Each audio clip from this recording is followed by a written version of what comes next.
Hi, everyone. Welcome to Mama Wears Athleisure. I am your host, Mariela de Santiago, a first-time mom.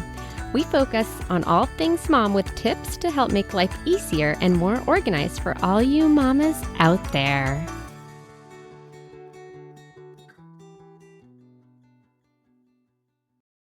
Hi, everyone. Today I am here with Melissa Dean, a midwife from Casa Natal in San Jose area. Hi, I'm so happy to be here and chatting with you today about women's health. I am a functional medicine practitioner and a licensed midwife. I have been supporting women through birth and healthcare for over 20 years. I own 2 birthing centers in Silicon Valley area, and I love taking care of women. So today we're talking about what the next steps are once you find out that you're pregnant. So, typically we know you take the test at home, you get the positive or negative, and if you are positive, then you typically tend to call your doctor, a doctor. So, with that, once somebody does find out they're pregnant, what are generally the next steps that should be taken? Yeah, I think it's different for everybody because some women have spent weeks or months or years researching kind of their perfect birth scenario because it's something that is really important to them. And other women don't even know that they have options other than just calling a doctor. So it's great to realize that you do have options, doing some research about kind of the way that your local hospital delivers babies. Do you have options while you're there? Are you looking for a traditional medical setting? Are you looking for pain management? Do you want to know the provider that's at your birth? Is that important to you? I think asking those questions and then also kind of considering thinking about medical interventions. Do you know the C-section rate of your local hospital or one that's maybe a little bit further away? And then maybe looking into doulas or midwifery care. There are midwives that do practice in the hospital. Most of them practice under doctors, so they are kind of held to that same doctor's protocols in their practice. Every now and then, though, you'll find a midwife practice in the hospital that is run by themselves, and that would be a gold mine if you were looking for a hospital experience with midwifery care. And then the last option would be either a birth center, which is away from the hospital, or a home birth. Some hospitals do call their labor and delivery wards birth centers, but they are located in the hospital and a traditional labor and delivery ward. I'm glad that you clarified that because, yeah, I have found that in my what I probably should not be saying on here, my Google searches, that yes, a lot of them are called birth centers, but yeah, they're in a hospital, which is kind of like, wait, whenever I think of a birth center, like I think of essentially like home away from your home where you're delivering your baby, right? Like you've got a bed, and in that room, you have like a tub and basically everything that you need to make it feel as if you're in your own bedroom. Yeah, a lot of it's marketing because, I mean, midwives deliver only 1% of babies in America, but with the advent of podcasts and the internet and Google and online education, women are realizing that they do have more options and they are searching out places with midwives. And so that number has grown from 1% to 2%. And I know that the OBs in our area are feeling, I mean, we can't be cutting into their bottom line too much, but they do feel it a little bit. And so they also are on the internet and they are watching things that happen on podcasts and things like that. And they understand that women are looking for a more holistic experience. And so for marketing purposes, they call their labor and delivery ward a birth center.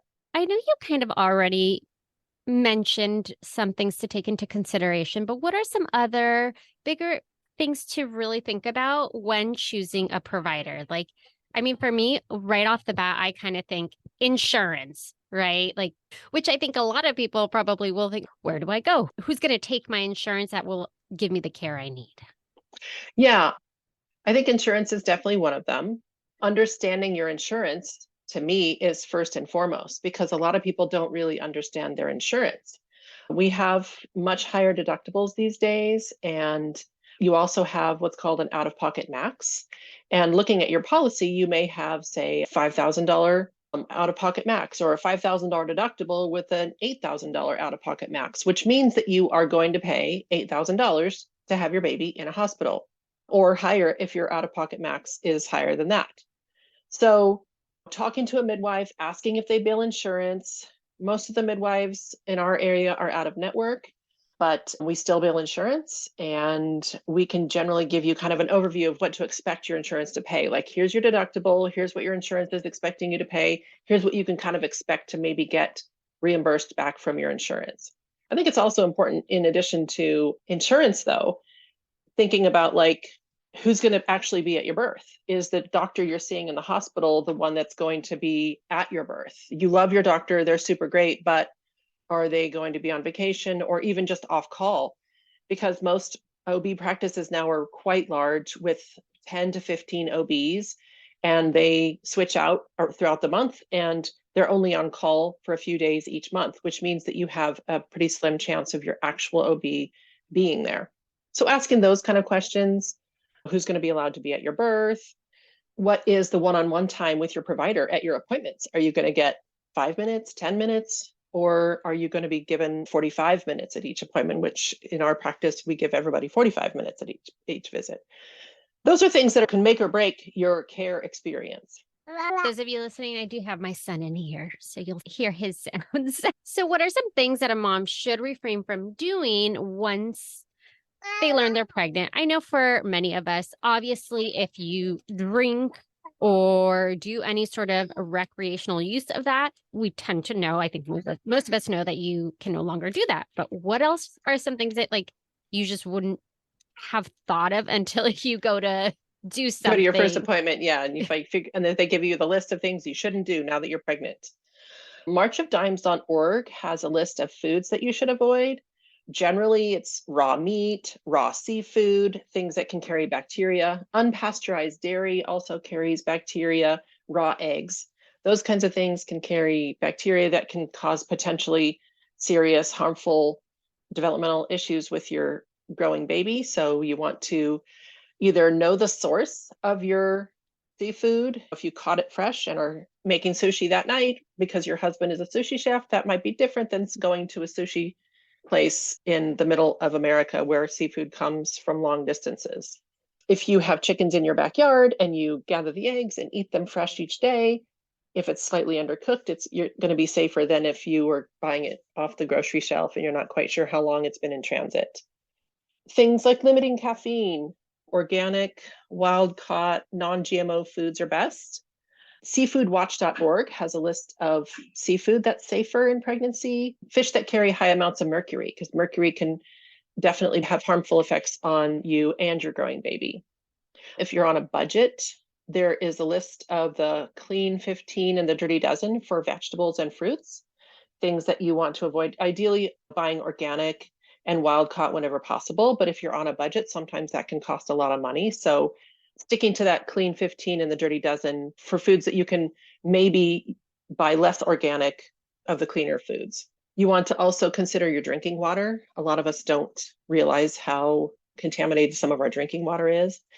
And there's forever chemicals in our drinking water, as well as plastics and things like that. So using a good filtration system, ideally reverse osmosis, so that your drinking water is clean, because you hear all through your pregnancy, drink water, 2 to 3 liters a day. That's super important. Stay hydrated. But if you're putting toxins into your system and you don't really realize it, that's also something that's really important.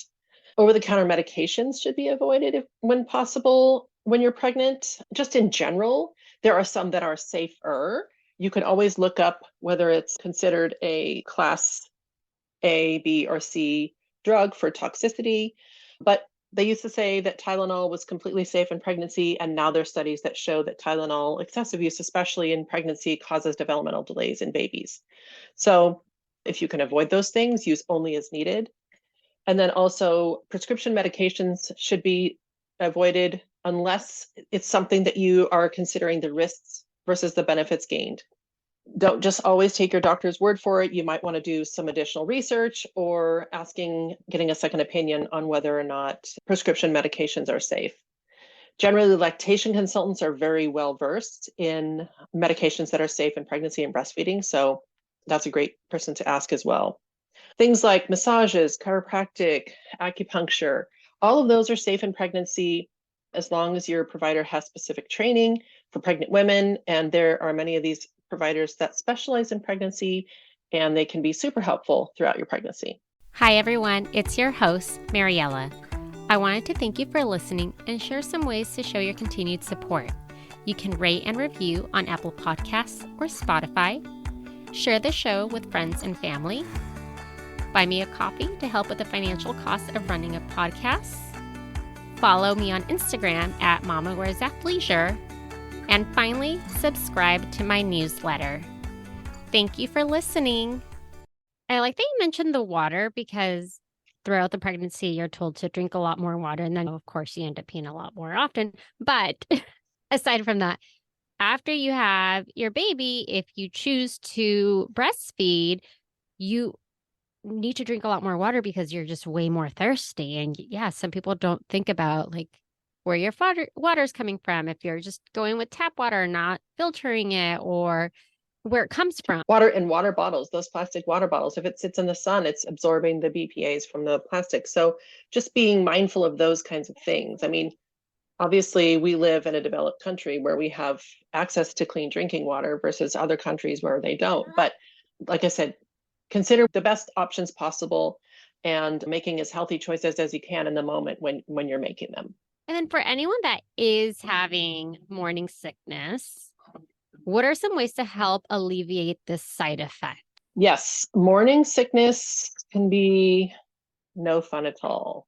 It starts sometimes around like 7, 8 weeks, and it can last 12, 13, 14 weeks for some people.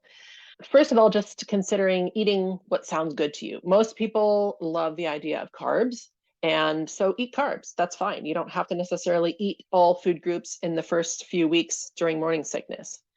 But consider adding protein whenever possible. I usually suggest to my clients that they carry around a bag of raw almonds because raw almonds provide excellent protein. They're crunchy. They are good to chew. They make you feel better almost instantly. Waking up in the morning, eating 4 almonds, going about your day, carrying the bag of almonds in your purse. If you start feeling a little bit nauseous, eating 5 more almonds can really hold that nausea at bay. Because as your blood sugar drops, it's what helps increase that feeling of nausea. So generally, when you're feeling more and more hungry, you get more and more nauseous. Your stomach is empty, your blood sugar is low, but you don't actually feel hungry. You feel nauseous as a side effect. Avoiding overly sugary foods.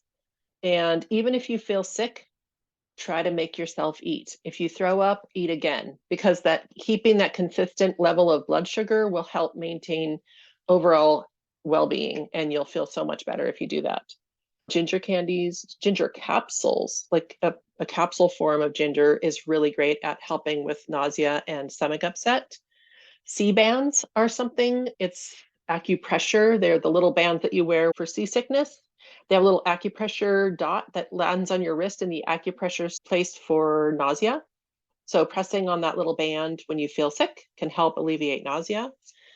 Peppermint on a cotton ball in a little glass container that you just carry around. And if you start to feel sick, open it and smell the peppermint. Can make you feel so much better. Also, a couple drops of peppermint on the bottom of your feet can be really, helpful for the nausea feelings.